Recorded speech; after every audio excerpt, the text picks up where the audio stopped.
What's up, guys? It's me again, Christian Rodriguez, and today I'm going to talk about why you need to curate your Instagram profile, right? And that's the thing. Your Instagram is your modern day business card.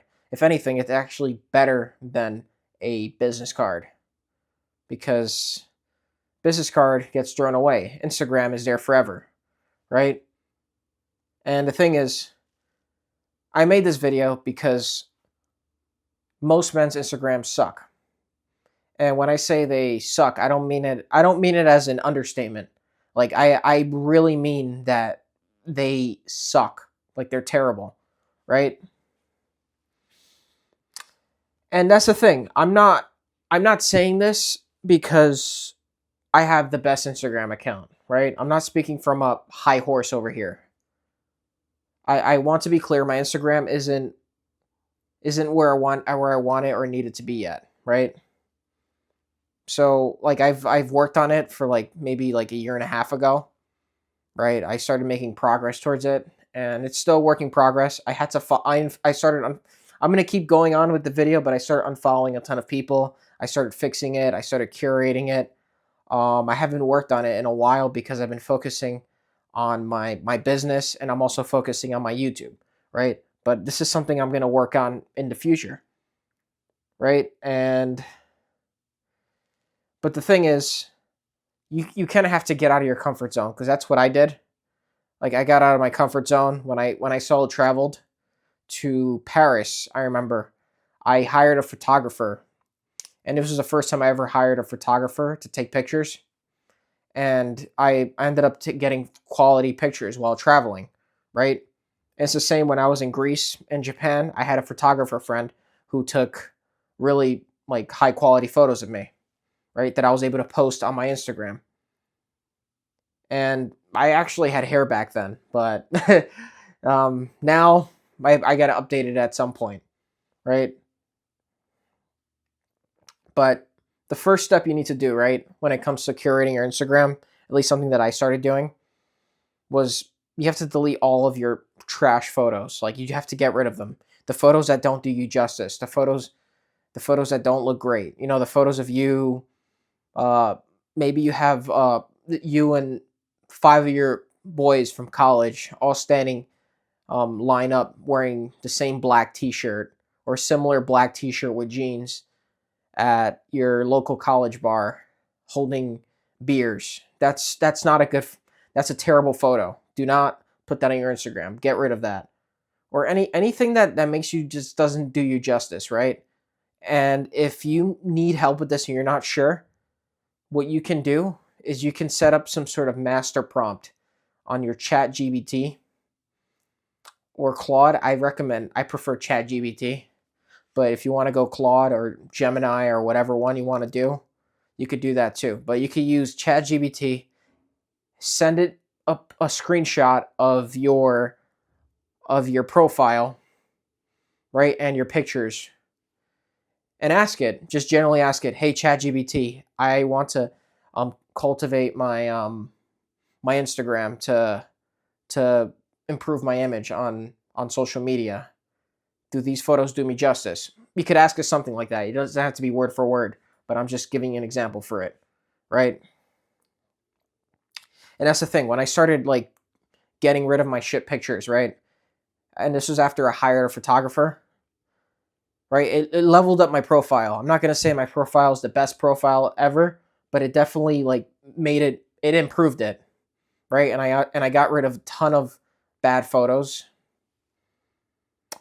And there's a little another thing that people commonly miss when they post on Instagram, and that's you have to untag yourself from a lot of photos because the photos that you're tagged in, right, from like maybe friends or like acquaintances or other people that you knew, I'm just letting you know those photos are visible on your profile. And that's the thing. People most commonly forget about this.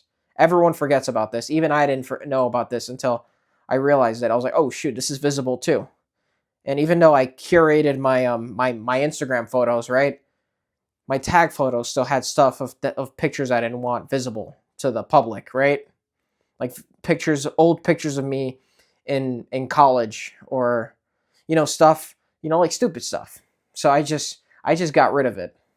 So I just started untagging myself from stuff that I don't really want people to see, right?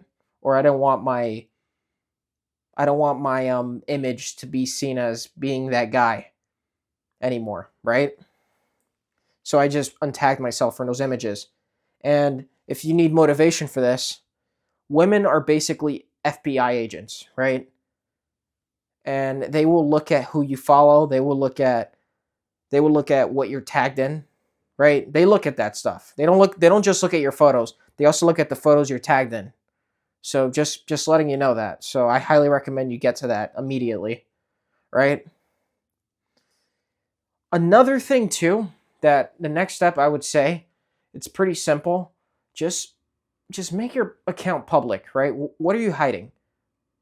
If you look at even famous people, even high status people have public accounts. They don't have private accounts. Why do you need to have a private account? It doesn't do you justice. It doesn't help at all. If you DM someone who's maybe you want them to be a mentor one day. Maybe you want to learn from them. Maybe you love their content and you want to compliment them. If your account's private, they can't even message you back. They're not going to bother, right? And that's the thing. When your account is public and it's curated, it actually does you justice. I remember when I used to have a private account, right? And it was when I was young, I was insecure and I didn't want to be seen. So that was the reason why I had a private account. So just trust me, just make it public. It's not a big deal. No one's gonna no one's gonna care. I'm gonna be honest. No one's gonna care. It just works better for you. And then you fix up your account and people could just see that you have a better account from there, right? And the thing is, right, I have it right here. So a strong curator profile actually works for you because you'll get more connections, you'll have more opportunities, right? You'll get better first impressions, you'll get better social presence, and you'll have an easier dating life. Because think about it. A common thing that people do when they get, instead of numbers, you could exchange numbers, but also a common thing people do is exchange Instagrams. And the first thing people see is your profile. And they don't have to wait for the request because a lot of people won't wait. They'll just be like, okay, I'm not going to follow this guy. And that's the thing. Like, I know people say don't judge a book by its cover, but if we're going to be very real here, people do judge books by its cover. So Instagram is your cover. All right, in the next one, and this is this is one that everyone like I actually think most people don't know about this, but it's fix your follower to following ratio, right? Stop following every single person, especially random women, right? Just don't follow you back. Just it just doesn't look good. It's a very it lowers your status. And I know what you're gonna say. This is so stupid. That's just dumb. Why do I have to do that? Why do I need to do that? Why do I need to follow people? Why do I need to worry about my follow ratio? I get it. I used to feel the same way, and I know it's annoying, but you really have to do it because people do judge you by they do judge your account by the amount of followers you have or the follower to following ratio, right? And the thing is, if you're following 5,000 accounts and you only have 100 followers, it does not look good at all for you. It looks really bad actually, because as I mentioned, if it signals low status, low discipline, and low selectivity, right? Like you'll just accept anyone because you're obviously not friends with 5,000 people, right? So, and the thing is, if you follow, say, 100 people and you have 5,000 followers, it looks even better. It looks like you're very selective. You're higher status, you're valuable to society, but you're also very selective on who you follow, right? And then people are going to see that as a form of scarcity. Like, oh, if he follows me, then I'm special, right? Because he doesn't just follow people randomly. Like you have to earn his right to follow you, right? You have to, And that's a very good thing. That puts you in a good position. And I even talked about the types of accounts you should follow, right? So the types of the accounts you should only follow are the people who inspire you, the people who educate you, right? The accounts that align with your identity or the identity that you want, right? So the types of accounts I follow luxury real estate tours, martial arts accounts. I follow accounts that in French, so I can be exposed to the language as I scroll down the algorithm. Success driven people, like successful people, successful entrepreneurs, right? And also travel accounts too. That's another thing I follow. Another bonus that I wanted to mention in this section is when it comes to accounts you don't follow, right? I talked about you shouldn't be following women that don't follow you back, right? But another thing I don't think you should follow are sports teams, right? Listen, I get it. I'm a New York Mets fan. I love the team. I'll check to see who they signed, right? I will I've been going to games since I was a kid. I love if the Mets win the World Series, I'll be super happy. I'll be excited. I'm thinking about when they come to Chicago, I'm going to watch them play, right? But I'm not going to follow them on social media. Like I used to do that. I unfollowed all the sports teams that I used to follow. And it's the same thing with your favorite athlete, right? Your favorite NFL player or favorite NBA player, or if you follow like all the players in the NFL, NBA, and soccer, it's just not. First of all, you're just gonna look like every other dude. That's the number one thing, right? And second of all, it's not really the best. It's not the best look. It doesn't help you. It doesn't do your account justice if you're following sports teams, right? And that's what I mean by being selective with what you follow, right? And I'm talking about adult men. If you're a young kid, it's okay. You could do that. But if you're an adult man, right? I don't think you should be following sports teams. And then the next one, right, is candid photos, right? And it beats forced poses. And when I talk about forced poses, I mean like I almost dropped my computer.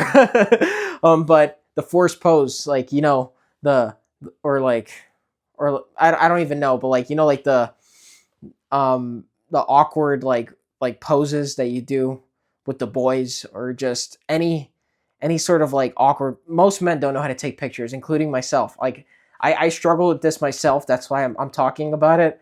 I just ended up making pictures on I that's why I when I started taking candid pictures, it just worked better for me. Because with the candid pictures, I was just walking. I was when I had the photographer, it looked like I was doing something else. Right? She took a bunch of pictures of me while we were walking around, and it looked like I was like not paying attention to her, and I was like paying attention to something else, and she happened to get a picture of me, and it just looked natural and it looked good. Right? It looked like I was just completely busy doing something else. And those are the best types of pictures, right? And when you I'm not telling you to look like I'm not telling you to try to be the next influencer. That's not what I'm saying. I'm saying that if you take good like photos that look like they're natural, right? It looks better for you, right? At least that's what I noticed for me when I started taking pictures. When I started taking them seriously, right? And that's the thing. It's going to make you look more competent. It's going to make you look more confident. It's going to make your life seem more interesting when you take pictures this way. And that's the thing. Another thing I wanted to mention, like why it really matters to have a good Instagram, right? Is first of all, it's going to make your dating life easier, right? And I don't want to make this a dating video. That's why I didn't really talk about it, because I know a lot of people talk about Instagram, basically how to cure your Instagram to get laid. This is not this type of video. This is more generally why Instagram is good for you. Why curating your Instagram is better for you long term, right? And the thing is, the bigger points, more than just getting laid, which I guess that's what people like, so I have to mention it. If you reach out to someone successful, maybe maybe for mentorship or for business opportunities, right? They'll look at your page, right? I've mentioned that about making your account public. And if your Instagram shows that you're in shape, you've traveled, you have discipline, maybe you have some sort of status on Instagram, maybe you have a blue check mark, and you have a lot of followers, and you're selective on who you follow, right? You present yourself well, you have good style, good fashion, right? You think very intentionally, you have some sort of self-respect, and your page projects that. They may want to connect with you. They may open the door for you and like hear what you have to say just because of that, right? And that's really it so far. So, yeah, curating your Instagram isn't about becoming an influencer. It's not about becoming the next whoever you want to be on social media. It's about just having some sort of good representation of yourself on social media because it's serious. Social media is here to stay, and the thing is, you have to build a digital presence, right? If you don't have a digital presence, it's kind of like weird. And also, if you have a shit Instagram account, it's not gonna do you favors. It's not gonna do you justice, right? It's just gonna make your life easier. It's gonna do a lot of the hard work for you if you do the hard work in the back end and set up your social media, right? And I'm gonna leave it at that. Thank you guys so much. I hope you guys enjoyed. Take care.